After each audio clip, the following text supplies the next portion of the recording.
শশী পাজা 3 হেরে গেছেন এই ভোটে, তার হারের খবর আসছে। শ্যামপুকুর থেকে হারলেন তৃণমূল প্রার্থী শশী পাজা, 16,000-এর বেশি ভোটে পূর্ণিমা চক্রবর্তীর কাছে হারলেন শশী পাজা।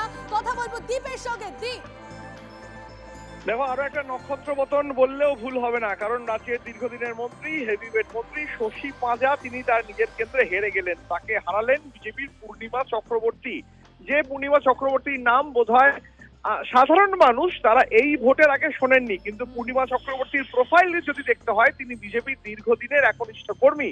বিজেপি কর্মী সমর্থকদের বক্তব্য যে পূর্ণিমা দীর্ঘদিন তাদের দলের হয়ে কাজ করেছেন, একেবারে পোস্টার গার্ল, কারণ তিনি মহিলা মোর্চার দায়িত্ব সামলেছেন, একেবারে নিচু স্তর থেকে কাজ করতে করতে উপরের স্তরে উঠে এসেছেন। আর সেই পূর্ণিমা চক্রবর্তীর হাত ধরেই কিন্তু রাজ্যের একজন হেভিওয়েট মন্ত্রী, তৃণমূল প্রার্থী শশী পাজা তিনি এই মুহূর্তে পরাজিত হয়েছেন।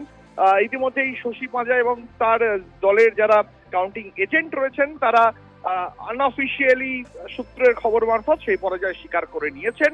পূর্ণিমা চক্রবর্তী যে কোনো মুহূর্তে তিনি বেরোবেন, যে কোনো মুহূর্তে তার প্রতিক্রিয়া আমরা পাবো, যে মুহূর্তে তার প্রতিক্রিয়া আমরা পাবো